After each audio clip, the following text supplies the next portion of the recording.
अस्सलाम वालेकुम स्टूडेंट्स। तो जैसा कि आप जानते हैं कि हमने एमसीक्यूज़ की सीरीज़ स्टार्ट की हुई है पीपीएससी की प्रिपरेशन के लिए और केपीएससी की प्रिपरेशन के लिए। तो इसलिए आज हम स्टार्ट करेंगे करंट इलेक्ट्रिसिटी के एमसीक्यूज़ की सीरीज़। तो अभी तक मेरे पीपीएससी के तकरीबन 20-25 लेक्चर्स हो चुके हैं, जिसमें मैंने डिटेल लेक्चर्स भी बनाए, एमसीक्यूज़ लेक्चर्स भी बनाए हैं। तो वो आप मेरे चैनल पे देख सकते हैं।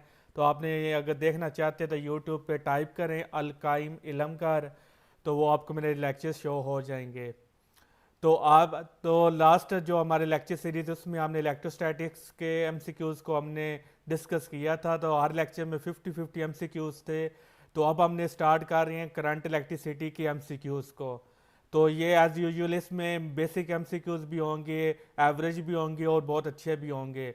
तो ये एमसीक्यूज़ हर क्लास के लिए ये वो बेनिफिशियल है। तो इसको जैसे स्कूल कॉलेजेस और यूनिवर्सिटी के और टीचर्स भी इसको स्टडी कर सकते हैं।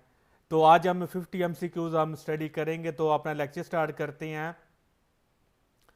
तो पहला एमसीक्यू हमारे पास, in liquids and gases the current is due to the motion of. तो अब देखें जो लिक्विड्स और गैसेस में इसमें करंट किस वजह से होता है। इसमें करंट हमारा नेगेटिव चार्जेस और पॉजिटिव चार्जेस की वजह से होता है।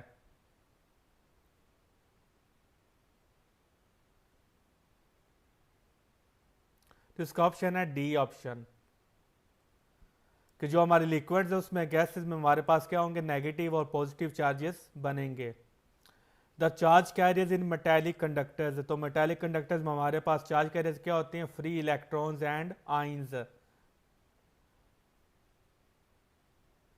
तो क्योंकि जो जो एटम्स होते हैं उनके पास वो लूजली बाउंडेड इलेक्ट्रॉन्स होते हैं, तो इसलिए उन पर पॉजिटिव चार्ज होते हैं जिनको हम आइंस कहते हैं, और साथ में फ्री इलेक्ट्रॉन्स होंगे।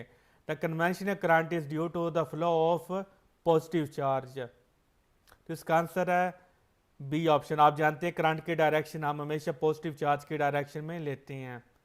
The electronics current the electronic current is due to the flow of. तो इलेक्ट्रॉनिक करंट जो होता है वो हमारा किस वजह से फ्लो होता है, नेगेटिव चार्ज की वजह से। वो इलेक्ट्रॉन्स भी हो सकती हैं और नेगेटिव आइंस भी हो सकती हैं। And electric current in a wire involve the movement of. तो जो इलेक्ट्रिक करंट होता है वो किस वजह से मूव करता है, इलेक्ट्रॉन्स की मूवमेंट की वजह से उसमें करंट फ्लो होता है। क्योंकि जो इलेक्ट्रिक वायर्स होती हैं वो क्या होती हैं, कंडक्टर्स होती हैं। कंडक्टर किससे मिलकर बनी होती है, मेटल से। और मेटल्स में फ्री इलेक्ट्रॉन्स की बहुतायत होती है, इसलिए उसमें इलेक्ट्रॉन्स होती हैं, आइंस वगैरह नहीं होते। तो एमसीक्यू नंबर 6 है, when electric current passes through the conductors it increases. तो इसका हमारा आंसर है kinetic energy of the atoms. जब इलेक्ट्रिक करंट जो होता है वो कंडक्टर में से पास करता है तो उसकी काइनेटिक एनर्जी ऑफ एटम्स क्या हो जाती है, इंक्रीज हो जाती है। तो आगे एमसीक्यू नंबर 7 है। तो ये न्यूमेरिकल है। तो हमारा ये डिसाइड हुआ था कि जो न्यूमेरिकल्स है वो आपने खुद सॉल्व करने हैं, मैं जस्ट आपको आंसर बताऊंगा।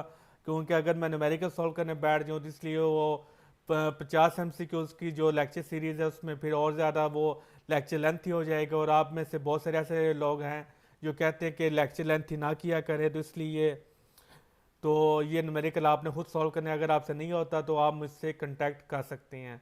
तो एमसीक्यू नंबर 8 है, the motion of free electrons inside the metallic conductors is. तो जो फ्री इलेक्ट्रॉन्स है इनसाइड द मेटेलिक कंडक्टर है, तो इसका हमारा आंसर है लीनियर मोशन। तो जो इलेक्ट्रॉन्स की मोशन क्या होती है, लीनियर मोशन होती है, लेकिन रैंडम मोशन होती है। सॉरी, रैंडम मोशन नहीं होती, सिर्फ लीनियर मोशन होती है। तो इसका आंसर हमारा बी है, the motion of free electrons inside the metal conductor is linear motion. क्योंकि तभी तो करंट फ्लो होगा अगर लीनियर मोशन होगी। तो एमसीक्यू नंबर 9 है, the net charge flowing across the cross sectional area per unit time is known as. तो इसका हमारा आंसर क्या होगा, इलेक्ट्रिक करंट होगा। ये इलेक्ट्रिक करंट की डेफिनेशन है। Electric heater is the effect of electric current. तो जो इलेक्ट्रिक आपने पढ़े होंगे कि जो इलेक्ट्रिक करंट की वजह से जो उसकी इफेक्ट होती है, हीटिंग इफेक्ट भी होता है, मैग्नेटिक इफेक्ट भी होता है, केमिकल इफेक्ट भी होता है। तो क्योंकि हीटर हमें हीट दे रहा होता है, इसलिए हमें इसमें कौन सा पे इफेक्ट वो इफेक्ट यूज होगा, हीटिंग इफेक्ट होगा।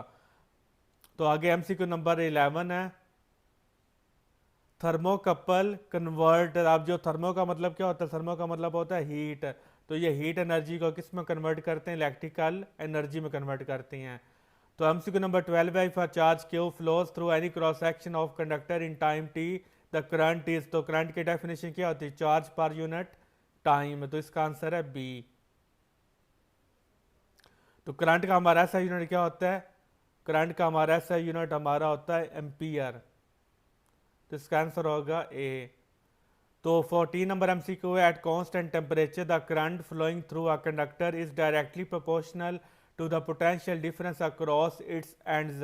तो ये हमारे पास डेफिनेशन, और ये अपडेट जानते हैं, ये डेफिनेशन ओम्स लॉ की है। Most practical applications of electricity, तो इलेक्ट्रिसिटी की जो एप्लीकेशंस है वो किस में होती हैं? चेंज इन मोशन, कि जब आप इलेक्ट्रॉन्स या आइंस की मोशन, उसकी वो मोशन में चेंज आता है तब वो करंट प्रोड्यूस होता है। 16 नंबर एमसीक्यू है, conventional current is the name given to the current due to the flow of positive charges. 16 MCQ हमारे हो चुके हैं। 17 नंबर एमसीक्यू है, a current of 1 ampere is passing through a conductor, the charge passing through in 1 minute is. तो इसका हमारा answer होगा 60 column. MCQ number 18 है, the magnitude of the drift velocity is order of. तो drift velocity आप जानते हैं constant average velocity, और ये किस में होती है? ये कंडक्टर्स में होती है, मेटालिक कंडक्टर्स में, मेटल्स में होती है। तो इसका आंसर है 10⁻³ मीटर पर second, very very small velocity होती है। Drift velocity is used when the ends of wire are. तो ये जो ड्रिफ्ट वेलोसिटी ये कब प्रोड्यूस होगी? Non connected to voltage source at different voltage of potential, इन दोनों वजह से ये हम, तो connected to a voltage source. तो इसका आंसर होगा ए और सी, यानी कि D option, both A and C. कि जब आप जो कंडक्टर होता है उसको जब आप वोल्टेज सोर्स से कनेक्ट करते हैं या डिफरेंट उसकी वैल्यूज ऑफ पोटेंशियल होगी, तब जो इलेक्ट्रॉन्स होता है वो ड्रिफ्ट वेलोसिटी एक्वायर करते हैं। तो इसका आंसर हमारा डी होगा। एमसीक्यू नंबर 20 है, production of heat due to an electric current flowing through a conductor is given by. तो ये काफ़ी इंपॉर्टेंट एमसीक्यू है, तो इसका हमारा आंसर होगा जॉल्स इफेक्ट। कि हम जो जॉल्स इफेक्ट के जो करंट हीट प्रोड्यूस करता है वो हम कैसे कैलकुलेट कर सकते हैं? जॉल्स के फार्मूले से। तो नंबर 21 है, when same current passes for same time through a thick and thin wire. तो अब देखिए जो सेम करंट है वो क्या कर रहा है? सेम टाइम में वो पास कर रहा है through a thick and thin wire. तो इसका आंसर हमारा होगा more heat is produce in the thick wire. क्यों? क्योंकि जो थिक वायर में नंबर ऑफ एटम्स ज़्यादा होती हैं, इसलिए उसको इलेक्ट्रॉन्स को पास करने में ज़्यादा मेहनत करना पड़ेगी, इसलिए इसमें जो थिक वायर में ज़्यादा हीट प्रोड्यूस होगी। The average velocity gained by electrons in a conductor placed in electric field is called. तो अब बात किसके कर रहे हैं? एवरेज वेलोसिटी की। और एवरेज वेलोसिटी का वो कौन सा हमारी होती है? ड्रिफ्ट वेलोसिटी उसको हम कहते हैं। 23 है, a wire having very high value of conductance. तो आप देखें एक वायर उसकी बहुत ही ज़्यादा हाई वैल्यू ऑफ कंडक्टेंस की, तो उसको फिर क्या मतलब होगा? वो वेरी गुड कंडक्टर है। The effect of bands in a wire on it's electrical resistance. तो इसका हमारा आंसर होगा 0। कि आप जो वायर है उसका आप बैंड कर दें तो उसके इलेक्ट्रिकल रेजिस्टेंस पे कोई इफेक्ट नहीं होगा, उसकी इलेक्ट्रिकल रेजिस्टेंस जो है वही रहेगी, चेंज वगैरह नहीं होगी, तो इसका 0 इफेक्ट है। नंबर 25 हमारे पास, an electric field is generated along the wire. तो इलेक्ट्रिक फील्ड जो होता है वो जनरेट कर रहा है अलोंग द वायर। तो a constant potential is maintained across the wire, no net current is 0, a constant potential is maintained across the wire. तो ये हमारा आंसर होगा सी। अब देखिए एमसीक्यू नंबर ए है, सिर्फ अ कांस्टेंट पोटेंशियल हो जाए, सी में अ कांस्टेंट पोटेंशियल डिफरेंस। तो आप जानते हैं पोटेंशियल डिफरेंस मेंटेन होता है, सिर्फ पोटेंशियल फिजिक्स में वो कोई एग्जिस्ट ही नहीं करता। तो नंबर 26 है, इन ऑर्डर टू हैव। आप देखिए इस तरह के वो कंफ्यूजिंग एमसीक्यू आपसे पूछ सकती हैं कि यहाँ पर उसने कांस्टेंट पोटेंशियल सिर्फ बोला है, तो बहुत सारे जो होते हैं वो डायरेक्ट इस पे वो लगा देंगे या इस पे कंफ्यूज हो जाएंगे। तो आपने हमेशा यूज़ होता है पोटेंशियल डिफरेंस की टर्म हमेशा यूज़ होती है, क्योंकि जब भी इलेक्ट्रिक फील्ड जनरेट होगा तो दो टर्मिनल्स होंगे, पॉजिटिव चार्ज और नेगेटिव चार्ज, तो पोटेंशियल डिफरेंस क्रिएट होता है, पोटेंशियल क्रिएट नहीं होता। तो नंबर 26 है, in order to have a constant current है through a wire the potential difference across its ends. तो हम चाहते हैं कि कांस्टेंट करंट हो, तो फिर जाहिर है कि कांस्टेंट करंट है तो वोल्टेज भी क्या होना चाहिए, कांस्टेंट होना चाहिए। नंबर 27 है, when two spherical conducting balls at different potentials are joined by metallic wire, after some time potential difference will be। तो इसका हमारे पास आंसर होगा सेम, कि आप जो देखें, अब टू स्फेरिकल कनेक्टिंग बार्स है, डिफरेंट पोटेंशियल है, आप उनको जोड़ दें तो फिर उनका पोटेंशियल क्या हो जाएगा, सेम हो जाएगा। Conversion of chemical energy into electric energy, तो हम केमिकल एनर्जी को इलेक्ट्रिकल एनर्जी में हम कन्वर्ट करना चाहते हैं, तो ये हम कैसे करेंगे, ड्राई सेल की मदद से, जो हम बैटरीज में यूज़ करते हैं, रिमोट वगैरह में जो सेल होते हैं उसमें यही प्रोसेस यूज़ हो रहा है। नंबर 29 है, the device which convert the heat energy into electrical energy. तो इसका हमारा आंसर है थर्मोकपल। ये क्या करता है, हीट एनर्जी को इलेक्ट्रिक एनर्जी में कन्वर्ट करता है। Heating effect of current is used in, तो इलेक्ट्रिकल केटल में भी यूज़ होता है और टोस्टर टेस्टर में भी यूज़ होता है, तो इसका हमारा आंसर होगा D, both A and C. Magnetic effect of current is used in, तो अब जो मैग्नेटिक इफेक्ट ऑफ करंट है वो इन सभी में यूज़ होता है। करंट को मुहैया करने के लिए भी मैग्नेटिक इफेक्ट यूज़ होता है, डिटेक्ट करंट करने के लिए भी, और मोटर्स में भी मैग्नेटिक करंट इफेक्ट मौजूद होता है।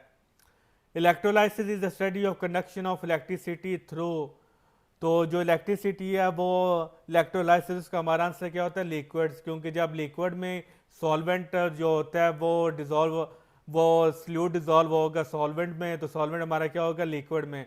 अब जो स्ल्यूड वो सॉलिड में तो डिजॉल्व हो नहीं सकते, इसलिए इसका आंसर क्या है, लिक्विड्स, क्योंकि लिक्विड में आप सॉल्यूट को वो डिजॉल्व करते हो, जो हमारा सॉल्वेंट होता है वो मोस्टली वाटर होता है, और उसमें फिर हम सारा वो क्या होता है, वो प्रोसेस होता है, एक इलेक्ट्रोड हम यूज़ करती हैं रॉड, और एक कैथोड यूज़ करती हैं, उसको वो वायर से कनेक्ट कर देती हैं, तो वो सारा प्रोसेस किस में होता है, लिक्विड्स में होता है। लिक्विड्स के अलावा वो वाटर के अलावा आप और भी कोई सॉल्वेंट यूज़ कर सकती हैं, लेकिन जो भी सॉल्वेंट आप यूज़ करेंगे वो लिक्विड होगा। तो नंबर 33 है, the vessel containing the two electrodes and certain liquid, तो इसका हमारा आंसर है वोल्टा मीटर। वो जो ऑपरेटर जिसमें ये सारा प्रोसेस हो रहा है तो उसको हम क्या कहते हैं, वोल्टा मीटर हम कहते हैं। 34 है, the voltameter usually contains dilute solution of copper sulphate, water, carbon, copper sulphate in solid form, तो इसका हमारा आंसर है dilute solution of copper sulphate. During electrolysis process density of copper sulphate solution, तो copper sulphate जो solution की जो density है वो क्या रहेगी, वो हमारे पास कांस्टेंट रहेगी, वो कम या ज़्यादा नहीं होगी। The magnitude of magnetic effect depends upon, तो इसका हमारा आंसर है both A and C. Quality of electricity pass through the liquid और the nature of the liquid. तो mathematical form of Ohm's law, तो इसका आंसर है V is equal to IR। 38 है, द कंडक्टर्स विच ओबे ओम्स लॉ, उसको हम क्या कहते हैं, उसको हम कहते हैं ओहमिक कंडक्टर्स, और जो ओबे नहीं करते उसको हम क्या कहते हैं, नॉन ओहमिक। ये तो बहुत इजी MCQs थे। 40 है, the for ohmic devices the graph between V and I, तो जो V एंड I का जो हमारा ग्राफ बनता है वो स्ट्रेट लाइन बनता है, क्योंकि कांस्टेंट के लिए हम स्ट्रेट लाइन ग्राफ वो ड्रॉ होता है, तो क्योंकि नॉन ओमिक वो इसको फॉलो नहीं करते तो ये हमारा कर्व होगा।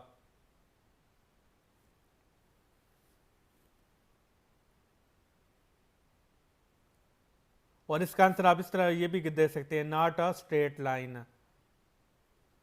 अब बुक में उसने आंसर दिया हुआ है नॉट अ स्ट्रेट लाइन, तो यही हम फिर फॉलो करेंगे।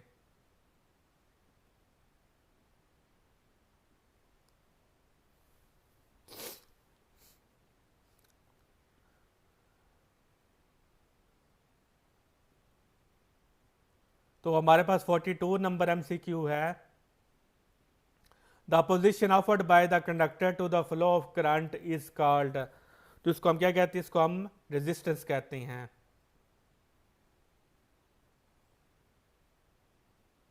43 नंबर एमसीक्यू है, the resistance on 1 metre cube of conductor is called, उसको हम क्या कहते हैं, रेजिस्टिविटी कहते हैं। The SI unit of resistance is called ohm. और जो रेजिस्टिविटी, ये जो रेजिस्टिविटी का जो यूनिट है ये इंपॉर्टेंट है, तो इसको आप याद कर रहे हैं, अगर आपको याद नहीं इसका होता है ओहम मीटर होता है।